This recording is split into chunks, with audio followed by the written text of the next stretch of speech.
My daughter's voice cut through the party. "You ruined everything!" I froze, cake knife trembling in my hand as every eye turned toward me. Shame burned hotter than the candles. I'm so glad you're here. If you're watching this video, please like and subscribe to my channel and tell me in the comments where you're listening to my story of revenge from. I want to know how far it's traveled. They say a glass never shatters all at once. It begins with a crack so thin, so fragile, you almost miss it. Looking back, I know exactly when mine began. I remember the night clearly, though at the time I told myself it was nothing. Just a bad dream. Just a slip. But dreams don't leave bruises on the heart, and slips don't carve scars that never heal. It was a Tuesday evening, ordinary as dust. The kind of night when you cook, fold laundry, remind your child about homework. The house was warm, but not with love, with routine. My husband came home late, shirt wrinkled, his tie hanging loose like he'd wrestled with the world and lost. I asked where he'd been. He laughed. Not a full laugh, just that half smile, half scoff, the kind that makes you feel stupid for even asking. "Don't start," he said, brushing past me, the smell of perfume I didn't wear trailing behind him. I froze, spoon in hand, the stew bubbling behind me. Don't start. As if I was the problem. As if my questions, my aching suspicion were the only cracks in our marriage. I remember swallowing my words so hard it hurt. I told myself maybe I was tired. Maybe I imagined the scent clinging to his collar. Maybe I was being too sensitive. Women are always told that, aren't they? Too sensitive. Too dramatic. Too much. That night, when I crawled into bed, I pretended to sleep while he scrolled on his phone, the screen's cold glow lighting his face. His lips curved, not at me, but at whoever lived behind that glass screen. And I lay there staring at the ceiling, my heart begging me to look away, my mind whispering, "This is the beginning." Days blurred into weeks, but the cracks spread. I started noticing the way he hid his phone under pillows, the way he angled his body away when messages came through. I noticed the silence at dinner, how he asked about my day less and less. My daughter would chatter about school, her laughter ringing through the kitchen, and he'd nod absently, his mind somewhere else. I smiled at her, clapped at her little stories, but inside I was rotting. One night I reached for his hand under the table. He pulled away. Not sharply, not rudely, just absent-mindedly, as though even my touch was a distraction. And in that small gesture, I felt the earthquake beneath the surface. How long had I been invisible? But here's the thing. I didn't scream. I didn't accuse. I didn't throw plates or pack bags. No. I did what mothers do, what wives do, what women are trained to do. I endured. I told myself it was for the family, for our daughter, for the image of stability. And yet, every time I bit back the truth, I felt another piece of me splinter. One evening, my daughter asked me why Daddy was always so tired.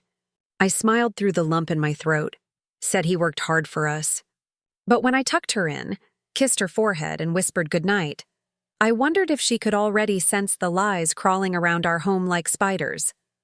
Children see more than we think. They feel the tension in the walls, the weight of unspoken words. That's when I began keeping a journal. Not to confess, not to blame, just to survive. Each night while the house slept, I'd spill ink across paper. His late arrivals, the perfume I didn't own, the hollow in his eyes when he looked at me. It wasn't proof, not yet, but it was the only thing tethering me to reality. Because when someone chips away at your truth, you start to question your own mind. And maybe that was his plan all along, to make me doubt myself until I couldn't tell fact from paranoia. But I wasn't crazy. I wasn't blind. I was waiting, and what I discovered in the waiting would change everything. The journal grew thicker, page by page. At first it was simple notes. Home late, perfume again, phone turned face down. Harmless on their own, but together, they painted a picture I couldn't ignore. Sometimes I'd write while sitting in the dark, my pen scratching like a secret I wasn't allowed to speak aloud. Every word was a seed of suspicion. Every date a nail in the coffin of my marriage.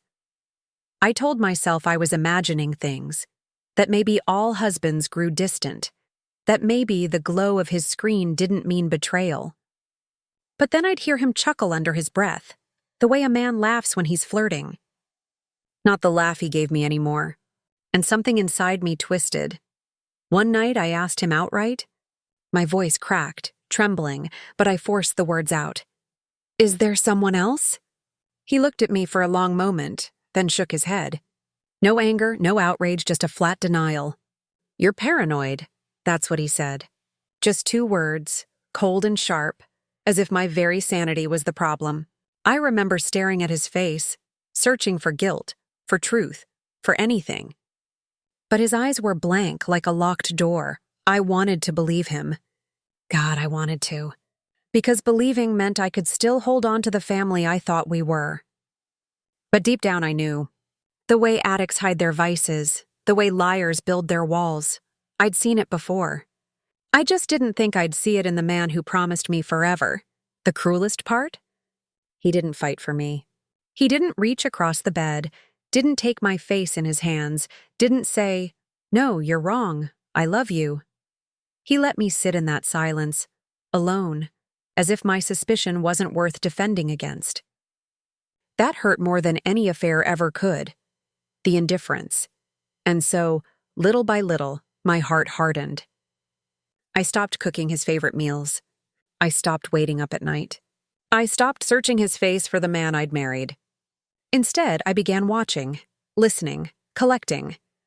I noticed his new shirts, ironed crisp even though he hated ironing. I noticed the faint cologne that wasn't his usual brand. I noticed the way he shaved more often, checked his reflection twice before leaving. All details too small for him to think I'd notice.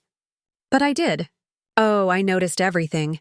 And my daughter, sweet, observant girl, she started asking why Daddy smiled at his phone more than he smiled at us. I brushed her hair back, forced a smile, and told her not to worry. But the lie burned my throat. Because how do you explain betrayal to a child? How do you protect her from the truth when the truth lives in her own house? There were nights I cried quietly in the bathroom, pressing my hands against my mouth so no one would hear. Other nights, I sat still, numb, staring at the wall until the sunrise bled through the blinds. I told myself I was enduring for my daughter's sake. But in reality, I was planning, not revenge, not yet, but survival. Because here's the thing about betrayal. Once you taste it, you never go back. The moment you realize the person you trusted most has chosen someone else, even in whispers and secret texts, something inside you dies. And once it dies, you stop begging for love. You start preparing for war. The first time I saw the proof, real proof, it felt like my chest caved in. His phone lit up on the counter while he showered, and a message flashed. Just one line. Just enough to confirm what I already knew. And in that moment, staring at those words, I felt both shattered and alive. Because the crack wasn't invisible anymore. It was wide open, bleeding light. I wasn't paranoid. I wasn't crazy. I was right. But what I did next, that's where everything began to spiral. The words on his phone burned into me like fire. Can't stop thinking about last night. That was it. Just a single message, but it split my world in two. There's no mistaking intimacy when it's written in the dark, no pretending it's harmless. My knees buckled. I gripped the counter so hard my knuckles ached, trying to steady the storm inside me. I should have thrown the phone, screamed, confronted him right there. That's what a movie wife would do. But real life is quieter, more dangerous. Instead, I slipped the phone back where he left it, my hands trembling but careful, so careful. I waited. I listened to the shower run. I let my heart thud until it slowed, until my face returned to something he wouldn't question. And when he came out, towel slung over his shoulder, humming like nothing was wrong, I smiled. I actually smiled. That's how betrayal works. It trains you to wear masks so no one sees the truth, not even the one betraying you. That night, I sat with my daughter while she colored, her little hands busy, her laughter soft. I wanted to hold her so tight, protect her from the storm that was creeping closer with every passing day. But instead, I kissed her hair and pretended everything was fine. I had to. Because if she saw the cracks too early, she'd start to question everything, and children should not have to question love. But inside, I was shifting. The woman who once begged for scraps of affection was gone. In her place stood someone colder, sharper, someone who didn't just want the truth. She wanted control. I began studying him. Not just noticing, but analyzing. Who he called. How often he shaved. The way he guarded his phone like it was a lifeline. Every move became evidence, every silence a clue. I became an investigator in my own home, and he never saw it coming. And yet, the hardest part wasn't the lies. It was the loneliness. Nights when he fell asleep turned away from me, phone clutched like a secret under his pillow, I would lie awake staring at the ceiling. I felt invisible, erased, a ghost in my own marriage. Sometimes in the quietest hours, I wondered if I was the problem. If maybe I had driven him away. If maybe I wasn't enough anymore.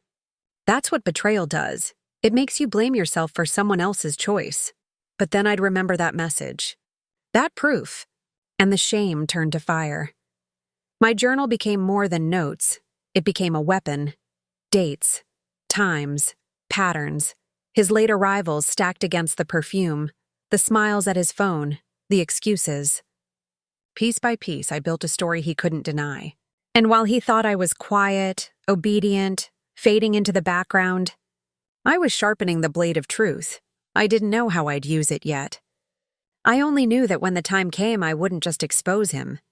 I'd make sure he felt the weight of every moment he made me doubt myself. Still, fear lingered. Fear of what would happen to my daughter.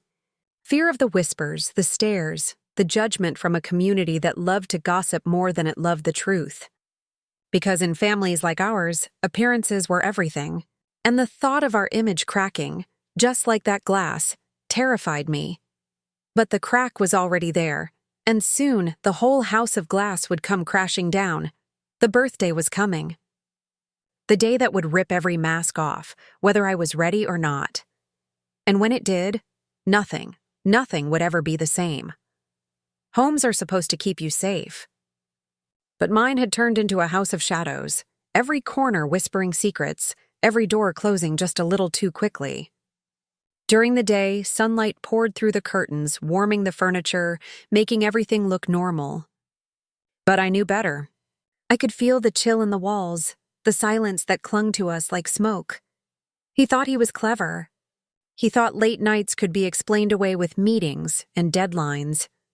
He thought locking his phone was subtle enough, that angling the screen away was a trick I wouldn't notice. But when you live in the same house, when you've shared the same bed for years, you notice everything. A marriage is built on rhythm, habits, patterns, the little things no one else sees. And when that rhythm changes, it's like music gone sour. Sometimes I'd hear him on the phone late at night. His voice low, almost playful. The kind of tone he hadn't used with me in years. I'd press my ear to the wall, my stomach knotted, listening for words that might confirm what I already knew. But he never said her name. Just laughter. Just pauses. Just enough to stab me without giving me the courtesy of details. And every morning we'd sit at the breakfast table like actors in a play. My daughter would chatter about her dreams, about school projects, about the birthday party she couldn't wait for. She'd look at us both with her wide, trusting eyes, and I'd force my smile. I'd sip my coffee and nod, pretending the world wasn't crumbling under her feet. Pretending her father wasn't already gone, even as he sat right there. But behind the curtain of routine, my mind was racing. I began testing him in small ways, asking questions I already knew the answers to, watching his reactions, the way his eyes darted, the way his jaw tightened. And each time, his lies stacked higher, wobbling like a tower ready to collapse. One night, I sat at the kitchen table with my journal open, staring at the pages. They weren't just notes anymore. They were a timeline. A story written in ink and silence. Proof. And I realized something that chilled me to the bone. I wasn't the only one living in shadows. My daughter was too. Children don't need words to sense the truth. They feel it. the heaviness in the air, the way their parents look, or don't look, at each other. And I hated him for that, not just for betraying me, but for pulling her into the darkness of it all. Still, I stayed quiet. I played the role, not because I forgave him, not because I was weak, but because I was waiting. Timing is everything. You don't swing too early when the ground is still unstable. You wait until the foundation cracks wide enough for the whole house to fall. And it was coming. Oh, it was coming. The strange thing was, he seemed lighter, as though every lie he told lifted a weight from him, while each one buried me deeper. He whistled while he dressed. He hummed while he shaved. Sometimes he even looked happy, and that cut deeper than any fight ever could, because his happiness was built on my silence. But I wasn't silent because I was broken. I was silent because I was building. And when the moment arrived, he would learn exactly what it feels like to live inside a house of shadows. It's strange how quickly a house can stop feeling like home. The same walls, the same furniture, the same framed photographs on the mantel, but everything feels foreign once trust is gone. I'd walk down the hallway and feel like I was trespassing in my own life. His presence was everywhere, but his love, that had vanished, like smoke slipping through my fingers. At dinner, he chewed slowly, eyes fixed on his plate. My daughter tried to spark conversation, her little voice carrying the weight of 3 people. "Daddy, guess what I did at school today?" she'd ask. He'd glance up, nod half-heartedly, and return to his food. I watched her smile falter, her excitement dim, and in that moment, my anger shifted. It wasn't just about me anymore. It was about her, about how his selfishness was teaching her what love was supposed to look like. I wrote it down that night. He ignored her today. She noticed. My pen pressed so hard the words tore the paper. That journal became more than evidence. It became my anchor, my map through the darkness. Without it, I might have drowned in my own silence. But silence has a way of poisoning you. Nights stretched long, each tick of the clock like a drip of acid. I'd lie awake, staring at the ceiling, imagining him with her. Imagining the laughter, the touches, the whispers I no longer received. It hollowed me out. Some nights I cried so hard my pillow was damp by morning. Other nights I felt nothing at all. Just numbness, emptiness. A shell of the woman I used to be. And yet, through that numbness, something sharp began to grow. Cold calculation. The more invisible I became, the more I learned to observe. The more he pulled away, the more I studied him like a puzzle I was determined to solve.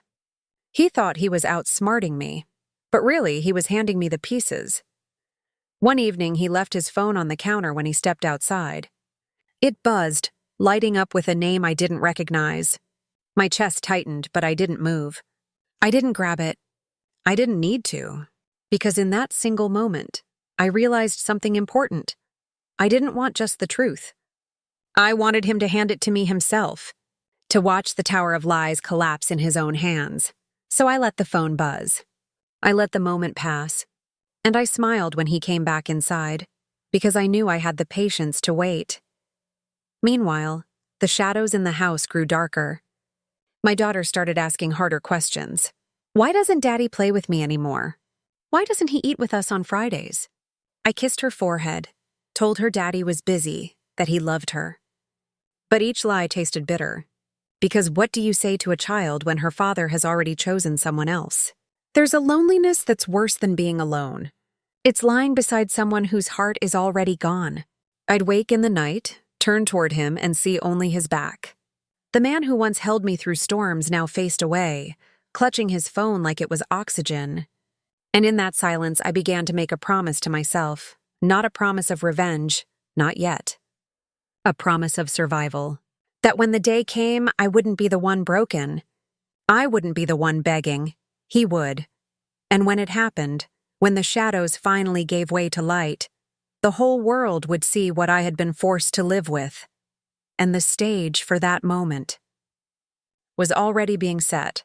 Every house has its sounds, the familiar hums and creaks that mean safety, routine, belonging. But mine had changed. Now every creak felt like a warning, every silence like a secret.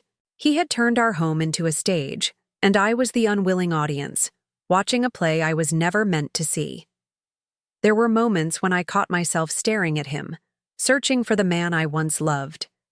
The man who laughed with me in the kitchen, who stayed up late just to hold our newborn daughter so I could sleep. But that man was gone. In his place stood a stranger who smiled at screens more than faces, who carried shadows in his pockets. I kept waiting for him to slip, to drop his mask. But he was careful. Always careful. When I asked where he was, he gave rehearsed answers. When I hinted that I knew, he smirked as if I were a child who'd imagined monsters in the closet. And maybe that was his biggest mistake, underestimating me. The journal became my companion. Every night, I sat in the dim kitchen light, recording his movements like a detective staking out her own husband. I wasn't writing for the police. I wasn't even writing for him. I was writing for me, for the day when I could finally look back and say I wasn't crazy. I wasn't imagining it. I was right, and the more I wrote, the more the shadows pressed in. The house felt smaller, the air heavier. Even my daughter noticed. She'd tug at my sleeve and whisper, "Why are you sad, Mommy?" And I'd force a smile so wide it hurt. I didn't want her to know, not yet, that her father was rewriting our family without asking her permission. But deep down, I knew the truth.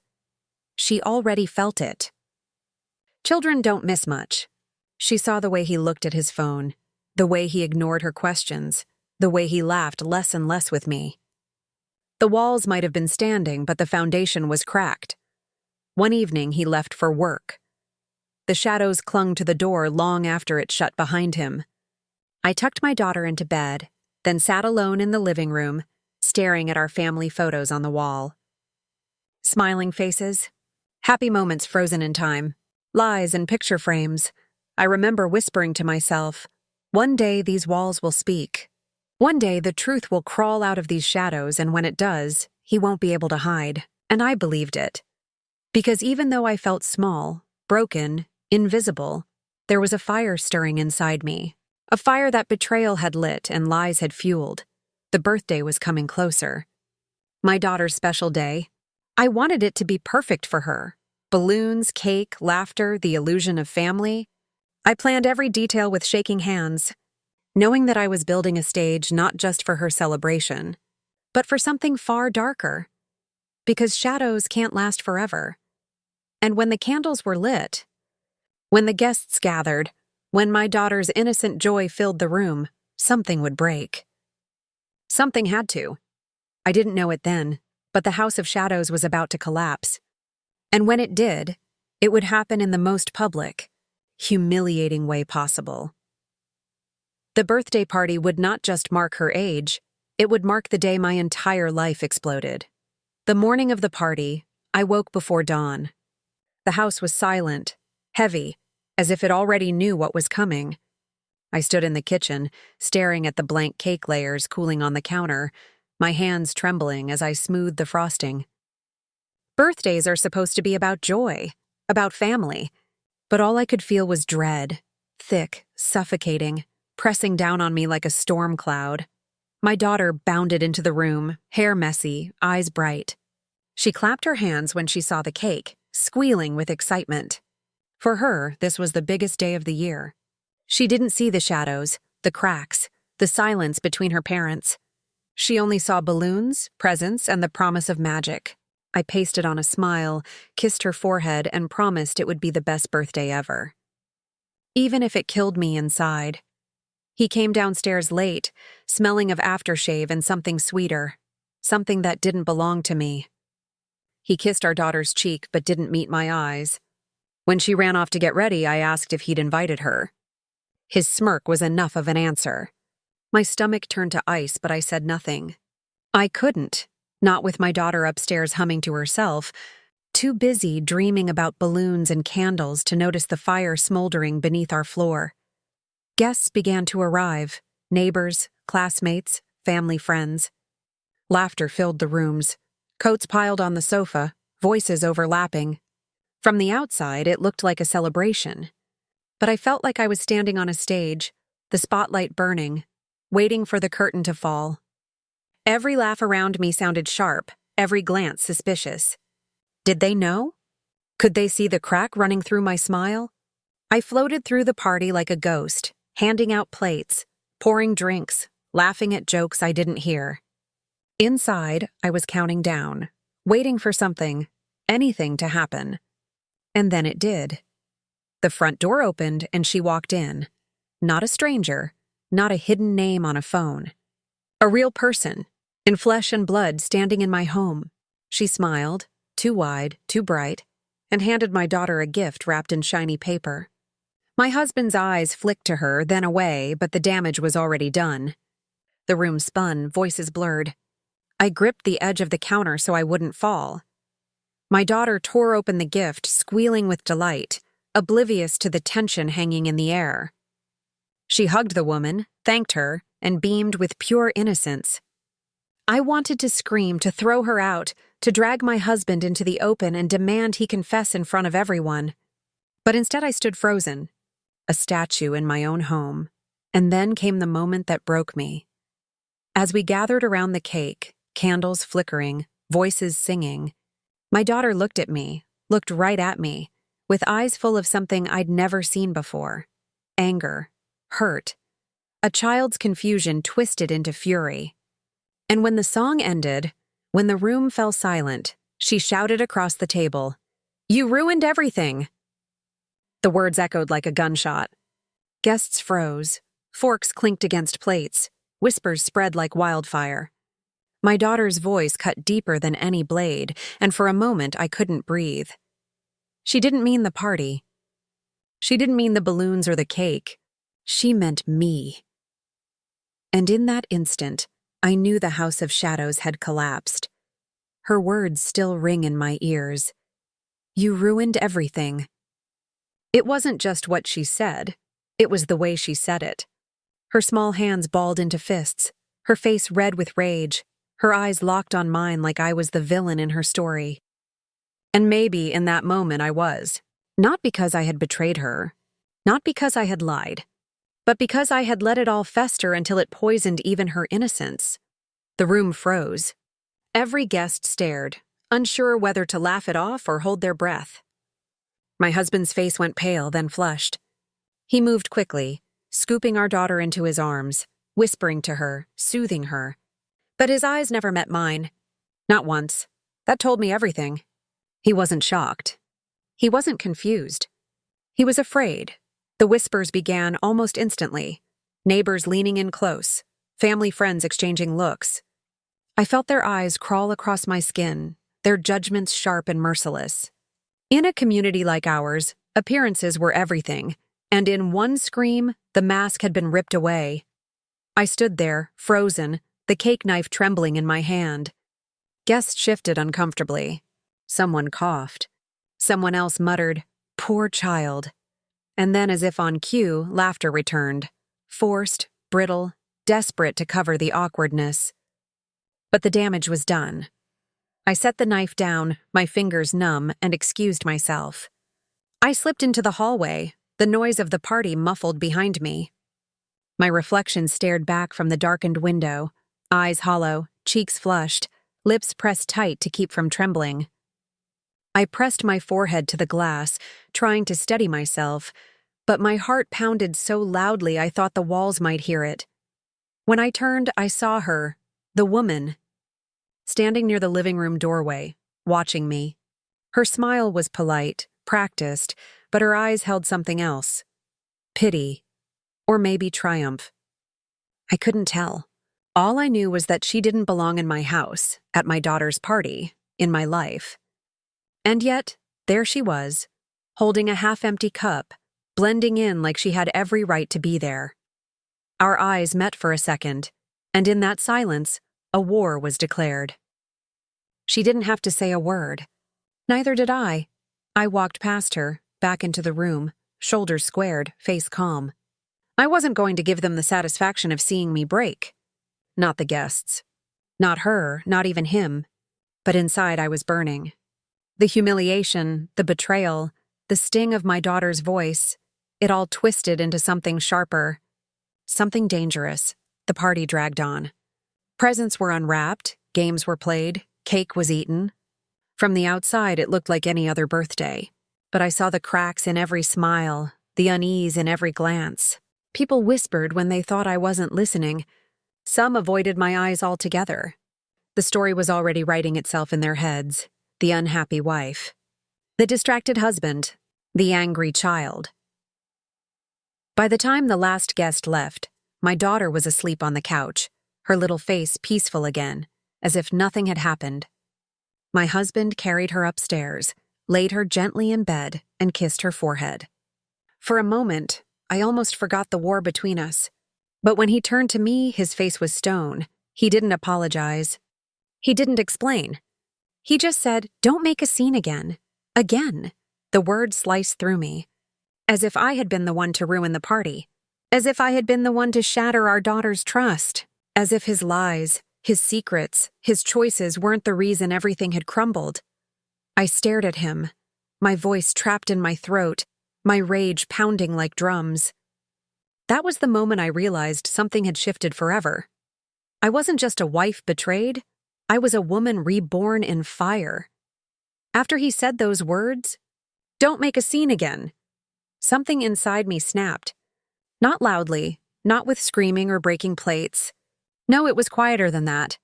Like glass cracking under pressure, silent but deadly.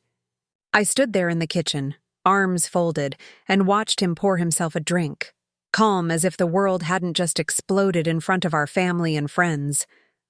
The nerve of it. He thought he could rewrite the story.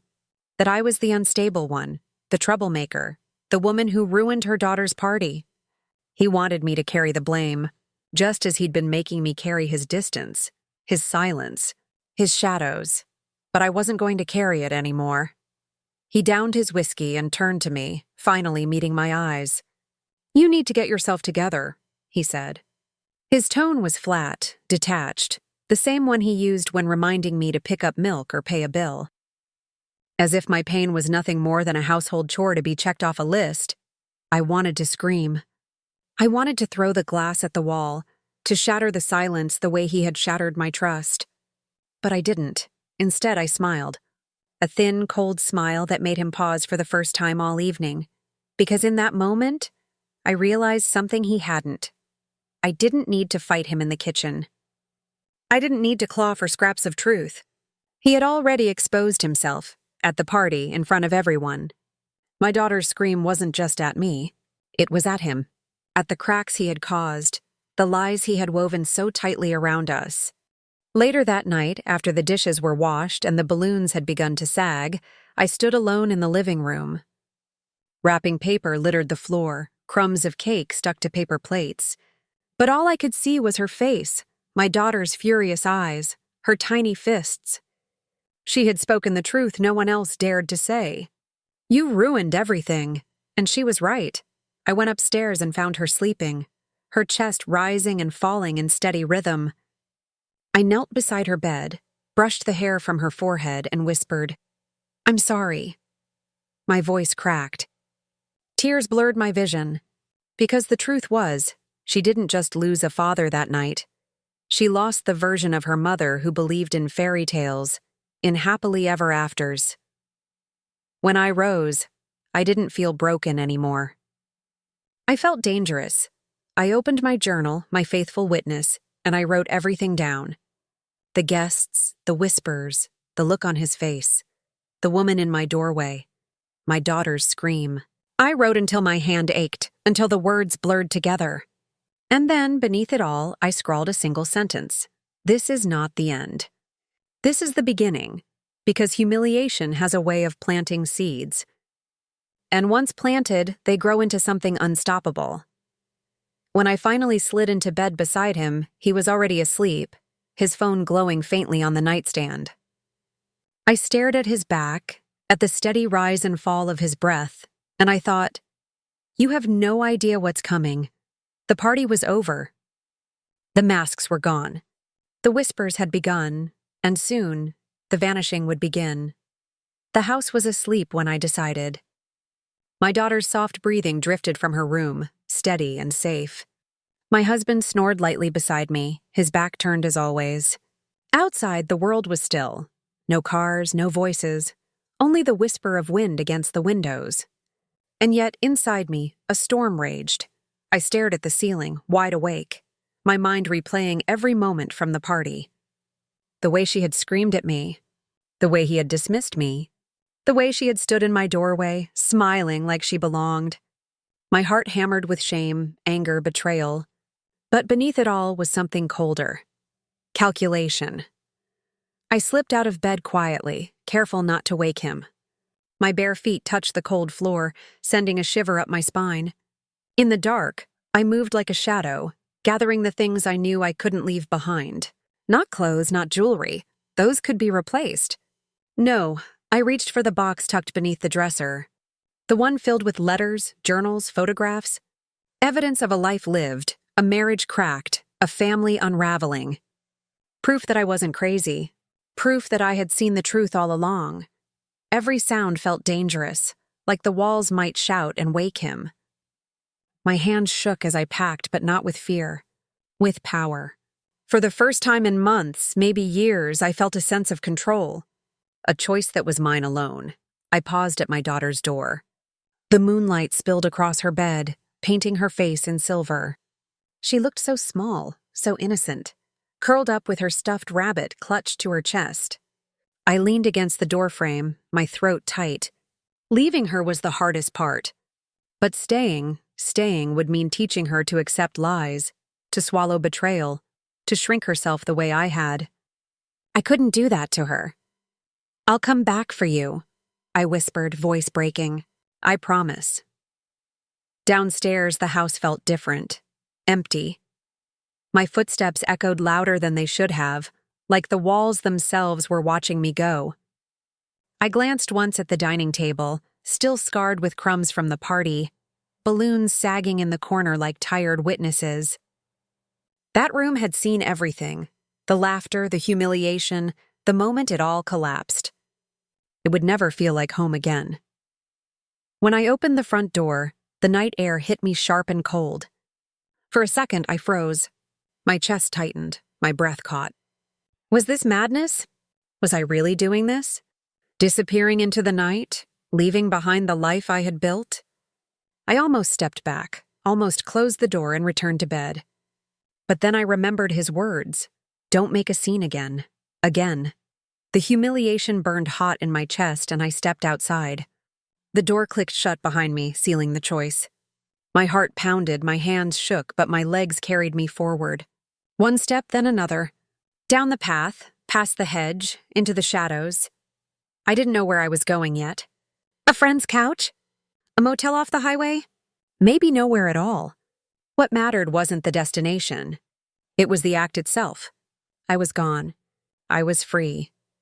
And yet, even as the cool night wrapped around me, one truth clung to my skin like frost. Disappearing wasn't the end. It was the first move in a larger game. A game he didn't even realize he was playing. I drove without knowing where I was headed. The road stretched ahead like an endless ribbon, black and empty, the yellow lines glowing faint in the headlights.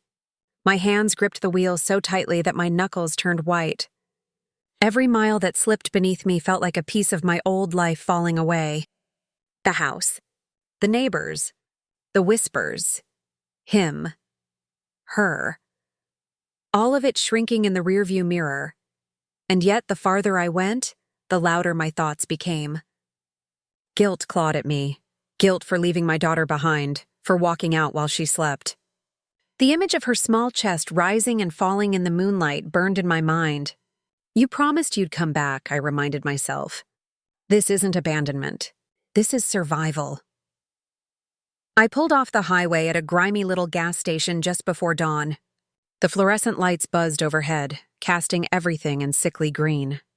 I filled the tank, bought a cup of stale coffee, and sat in the parking lot, staring at the horizon as the first hints of daylight bled into the sky. My reflection in the rearview mirror startled me. Dark circles under my eyes, hair wild, lips chapped. I looked like a stranger. Maybe that was fitting. The question pressed in. What now? I could drive until the tank ran dry. I could vanish into some nameless town, start over, leave it all behind. But that would mean letting him win. Letting her win. They would paint me as the unstable wife, the mother who abandoned her child. And I wouldn't let that be my story. I reached for the bag on the passenger seat. Inside were the journals, the letters, the photographs. My arsenal. Proof of who I was, of what had been done to me. My fingers traced the edges of the pages and I realized disappearing wasn't the end. It was the weapon. Because absence speaks louder than presence. When someone vanishes, people start asking questions. They dig, they wonder, they gossip. And the story begins to write itself. That was when the idea took root, not just to leave, but to make them see. To let the whispers spread like wildfire until everyone who had looked at me with pity, everyone who had judged me, everyone who had whispered "poor child" at the party, finally saw the truth. I checked into a cheap motel off the highway. The walls were thin, the sheets scratchy, the smell of cigarette smoke clung to everything. But it was anonymous, forgettable, the kind of place no one notices, no one remembers. Perfect. I showered, scrubbed the party from my skin, and sat on the edge of the bed with a notebook. I began to plan, not in a frenzy, not in anger, but in sharp, methodical strokes. Every detail of my disappearance had to serve a purpose. The timing, the silence, the clues left behind. I wouldn't just vanish. I would haunt. By the time the sun rose fully, spilling pale light through the stained curtains, I had a roadmap. Not of where I was going, but of what I was becoming. No longer the quiet wife, no longer the humiliated mother. No, I would become the absence they could never explain. The silence they could never ignore. And when the weight of my disappearance pressed on their shoulders, when the whispers turned into suspicion, when the community turned their eyes on him, then and only then would I return. By the second night, the quiet of the motel felt less like safety and more like a test. The walls closed in, the thin curtains blocked out the world, but inside me the storm grew louder. My phone buzzed again and again on the nightstand. Missed calls, unread texts, his name flashing like a warning siren. I didn't answer. I let the silence hang. Because silence, I realized, was more powerful than any reply. I imagined him pacing the kitchen, phone pressed to his ear, telling himself I'd be back by morning. Then by afternoon. Then by evening. I imagined his frustration curdling into panic, his voice sharpening when neighbors asked if everything was all right. I imagined her, his other woman, hovering on the edges, trying not to look guilty. And I pictured the whispers multiplying, bouncing from one neighbor to another like sparks in dry grass. She's gone, she left. What happened? But even as I fed on those images, guilt gnawed at me. My daughter. Her wide eyes at the party, her angry little fists, her scream cutting through the air. She was too young to understand the kind of war I was fighting. Too young to see the traps and the lies. All she would feel was my absence. And that truth nearly broke me.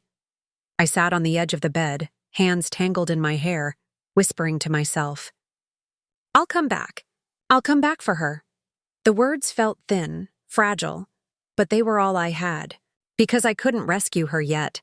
Not until I had dismantled the illusion around us, so I kept writing. I wrote everything I remembered, the lies, the late nights, the strange perfume, the smirk he wore when I asked too many questions. I wrote about the party, every humiliating second, every whisper I caught from the guests. I wrote until the ink bled through the pages, until the pen tore the paper. These pages weren't just notes. They were testimony, evidence, a record that would outlive his denials. By the third morning, I had stopped checking the mirror. I didn't recognize the woman staring back anyway. The soft wife who once waited by the window, who once smoothed down the sheets and prayed for things to get better, she was gone. What stared back was sharper, harder. Someone forged in betrayal. I didn't answer that either. Let him sweat. Let the neighbors wonder. Let the story twist tighter around him with every hour that passed. Because soon people wouldn't just be asking where I went. They would be asking why I left. That night, I sat at the desk under the weak yellow lamp and flipped to a fresh page in my notebook. At the top, in bold strokes, I wrote, "Return, because this wasn't permanent." It was a wound that needed to bleed before it could heal. And when I came back, I wouldn't crawl through the door apologizing. I would walk in with the weight of absence behind me, with proof, with strength, with fire. And they, the neighbors, the friends, the woman, him, would finally see. I turned off the lamp, lay down in the stiff motel bed, and stared into the darkness. I wasn't afraid anymore. I was waiting, calculating, becoming. The vanishing was almost complete. The next step would be the return. The first Sunday after my disappearance, I returned, but not home. I stood outside the church at the edge of town, wrapped in a plain coat, hood pulled low. From the steps, I could see them all: neighbors, classmates' parents, even distant relatives. They filed inside with their usual chatter, but their eyes kept darting, searching, whispering. My absence had already spread through the community like smoke from a fire. And then I saw him. My husband. His tie crooked, his jaw tight, our daughter's hand gripped too firmly in his. She looked smaller, heavier somehow, as if she already carried a secret no child should bear. He ushered her inside quickly, avoiding every glance, every murmured question.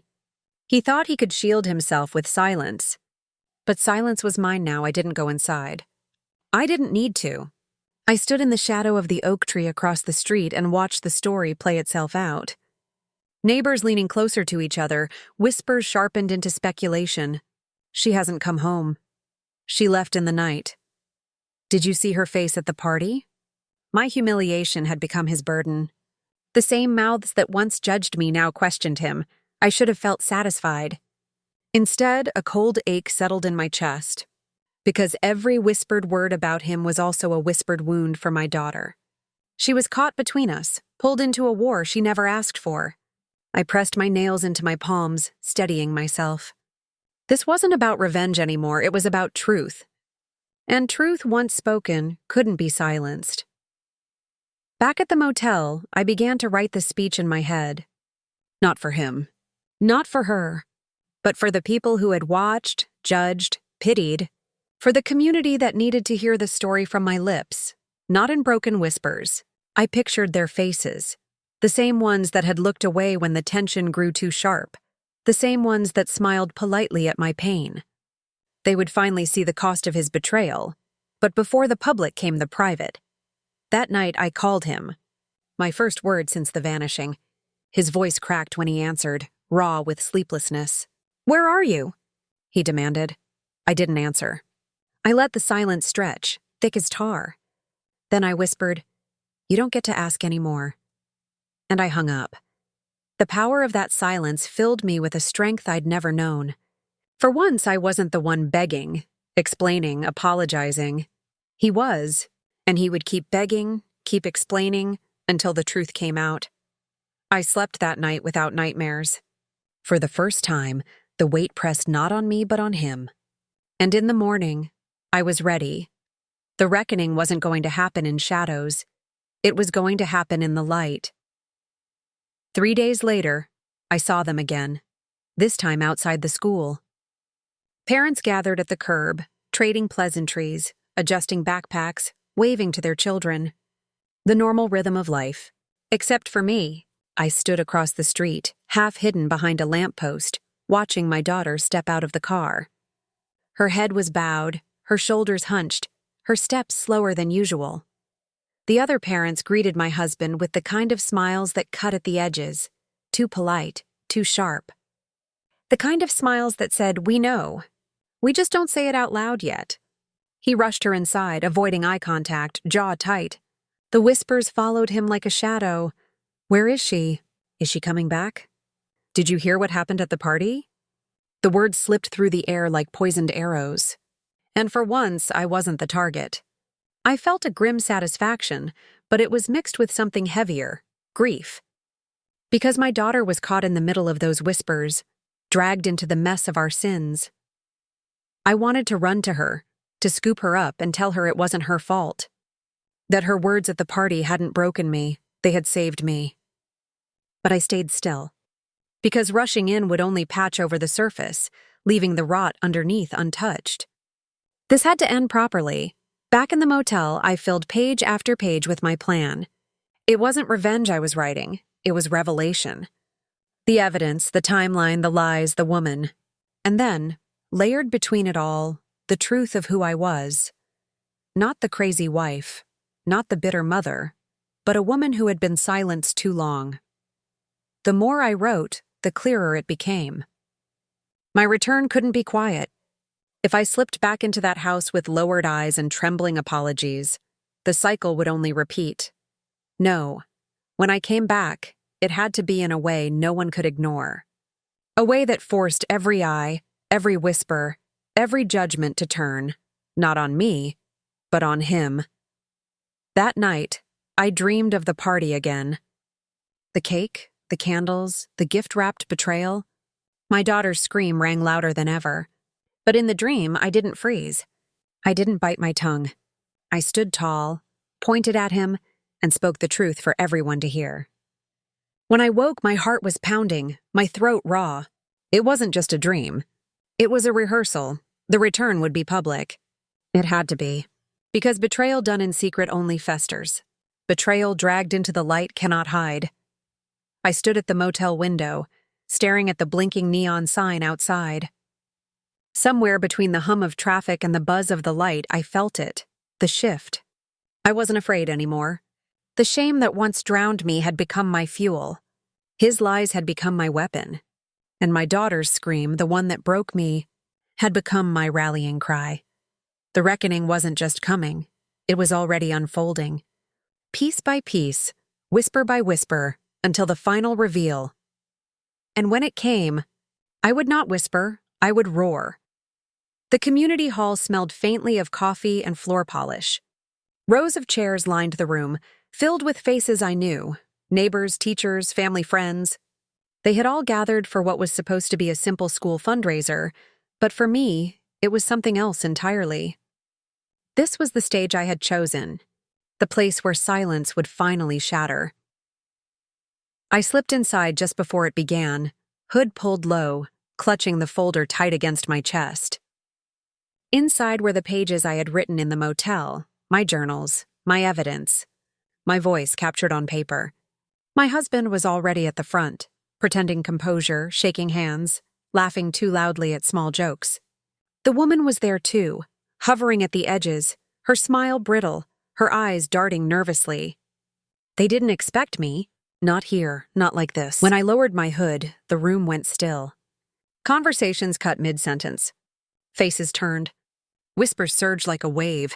My husband's smile faltered, his jaw clenched, and for the first time I saw something new in his eyes. Fear. I walked down the aisle slowly, every step deliberate. I didn't rush, didn't stumble. My heart pounded, but my face was calm, cold. I reached the front, set the folder on the table, and met his gaze.